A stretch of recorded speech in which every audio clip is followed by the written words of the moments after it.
Kuna msemo unaosema kutoa ni moyo, si utajiri. Leo Taasisi ya Viwango Zanzibar ZBS imeudhihirisha kwa vitendo msemo huo baada ya kukamilisha na kukabidhi nyumba kwa Bi Halima Fuwai Haji, mkaazi wa kijiji cha Fukuchani, shehia ya Kigongoni, wilaya ya Kaskazini A, mkoa wa Kaskazini Unguja. Akizungumza katika hafla ya uzinduzi wa nyumba hiyo, Waziri wa Maendeleo ya Jamii, Jinsia, Wazee na Watoto, Mheshimiwa Anna Atanas Paul ameipongeza ZBS kwa kugusa maisha ya wananchi wenye mahitaji maalumu na wasiojiweza kupitia utoaji wa makazi ya kudumu. Mheshimiwa Anna amesema hatua hiyo ni mfumo mzuri wa uwajibikaji kwa jamii na kuwataka viongozi wa shehia kuendelea kushirikiana katika kumsaidia Bi Halima ili aweze kujikimu katika maisha yake ya kila siku. Moto ambao ulikuwa tayari umeshaanza kusambaa. Tukauliza ilikuwaje? Tukaambiwa kwamba hakuna chochote kilichotokea, lakini tu moto ulitokea wa ghafla, ambapo mvulana alikuwa ametoka katika chumba chake, anatoka chooni ili ajitayarishe kwa ajili ya kwenda msikitini. Alipotoka sasa anataka kurudi katika chumba chake na kukutana na moto mkubwa kabisa.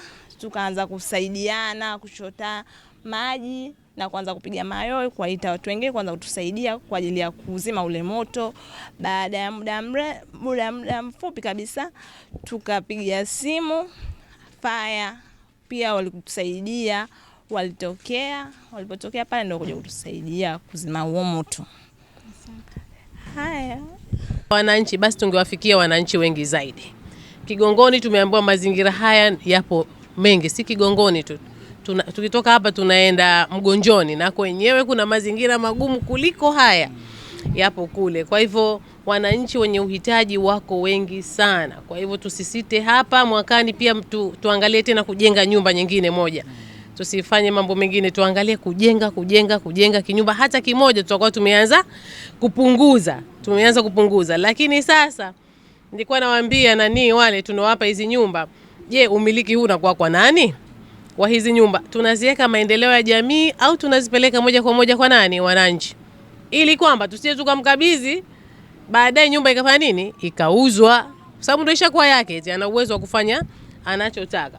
Lakini kama nyumba hii tutamkabidhi chini ya uangalizi ama wa wilaya, kwamba nyumba hii itakuwa chini ya wilaya ama chini ya Wizara ya Maendeleo ya Jamii, atakaa mpaka maisha yake yote, lakini haitofanya nini? Haitouzwa.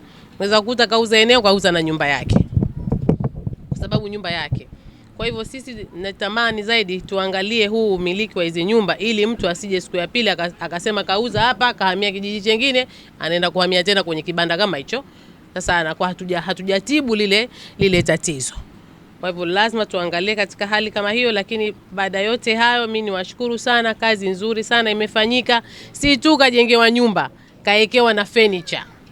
Humu ndani kuna kitanda kizuri kweli kweli. Nimewambia mwekeni na neti hapa ili mama yetu asije akapata malaria, kwa sababu mazingira tunayajua, mbu wengi, alale kwenye mazingira mazuri. Lakini kama kuna uwezo pia kumpatia kiredio, apatikane na apate kiredio chake mwenye anasikiliza mawio asubuhi, madamu umeme ndani umo. Hivyo na sheha yupo hapa atasimamia mambo ya kumwekea umeme hapa kama kuna shida yoyote. Wa shilingi 5,000 anatumia mwezi mzima, hamalizi. Kwa hiyo ni vitu viwe endelevu, tusije tukamweka humo alafu tena ndio ikawa tena katupwa humo ndani. Naye mkurugenzi wa Taasisi ya Viwango Zanzibar ZBS Yusuf Majid Nasor amesema taasisi hiyo iliamua kumjengea nyumba Bi Halima kutokana na mazingira magumu aliyokuwa akiishi kwa muda mrefu, kwa lengo la kumwezesha kuishi katika mazingira bora na salama kama wananchi wengine. Leo hii tuko hapa katika kukabidhi nyumba hii kwa mama yetu Bi Halima, ambaye tulipokea changamoto hii kupitia mitandao ya jamii ambayo ilizunguka kwa kipindi kidogo, lakini kupitia idara yetu ya public relation tuliweza kupokea changamoto hii, lakini pia tulifika hapa kujiridhisha kuwa eneo hili kwanza kweli linamilikiwa na muhusika, lakini pia changamoto hizo zipo na tukafuata utaratibu wote wa kiserikali. Na baada ya kujiridhisha hilo, tuliamua kama taasisi kuweza kujitolea kujenga jengo hili ambalo ni chumba kimoja ambalo pamoja linaungana na choo kwa mwenzetu huyu ambaye ana changamoto ya ulemavu. Na takriban jengo hili limejengwa kwa milioni 12, na leo hii tumefikia tamati ya tukio letu hili ambapo Mheshimiwa Waziri ambaye anashughulikia sekta hii ameweza kuja kulifungua eneo hili au nyumba hii na kuweka jiwe la msingi, lakini pia kumpatia ufunguo wa eneo hili mhusika ambaye alikuwa na changamoto hizo. Hii ni moja ya sehemu ya taasisi ya viwango Zanzibar katika kurudisha katika jamii. Tuna program ambazo za kila mwaka ambazo tunarudisha kwa jamii. Taasisi hii inafanya kazi na wananchi, wanajamii mbalimbali ambao wana changamoto mbalimbali. Kwa hiyo tuna program katika kusaidia maeneo mbalimbali ikiwa elimu, afya pamoja na watu ambao wanaishi kwenye mazingira magumu kama haya. Kwa upande wake mkuu wa wilaya Kaskazini A Unguja, Riziki Daniel Yusuf ameishukuru ZBS kwa mchango wake katika kuboresha maisha ya wananchi na kuwataka wadau wengine kuiga mfano huo wa kusaidia jamii. Tunapenda sana kuishukuru ZBS, taasisi ya viwango Zanzibar. Kwa kweli labda niseme tu mazingira haya ambao mnayaona hapa kwenye wilaya hii, kama tunafanya survey, ni mazingira ambayo kidogo yapo common, yapo na kuchukua fursa ama sehemu ya kinachopatikana kwenye taasisi zetu tukaweza kukileta kwenye jamii zetu hizi, kwa kweli ni jambo la faraja sana. Kwa hivyo sisi tunaomba tuishukuru sana taasisi, lakini vile tuwe na ombi sasa, kwa vile ametuhakikishia hapa mkurugenzi kwamba hiyo ni moja kati ya majukumu yao, lakini na upendo wao vile, basi tujaribu kuangalia na wananchi wengine katika maeneo haya. Sheha wa Shehia ya Kigongoni Malik Omar Hamad ameiomba serikali na taasisi mbalimbali kuendelea kusaidia wananchi wasiojiweza, huku akieleza kuwa bado familia nyingi zinahitaji msaada katika eneo hilo. Tunaomba tu kama alivyosema Mheshimiwa Waziri, tupo wengi sana huku ambao walio na mazingira magumu.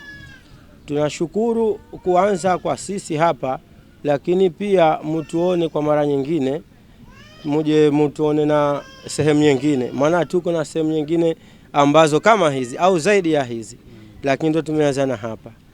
Kwa hilo tu nitoe shukrani zangu kwenu.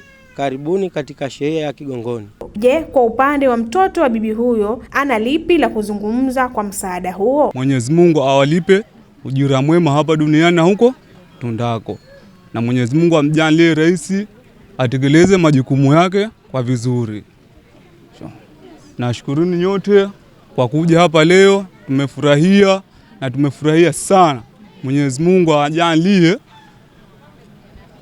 bila hapa mwalifanya likotokana jingine walifanya kwa vizuri. Jumla ya shilingi milioni 12 zimetumika katika ujenzi wa nyumba hiyo ambayo inatarajiwa kuboresha maisha ya Bi Halima na kumpatia makazi salama na yenye hadhi. Hizi ni ripoti za ASAM Online TV. Jina langu ni Hawa Jafar Hamis, lakini bila kusahau mchanganya picha ni Madina Omar.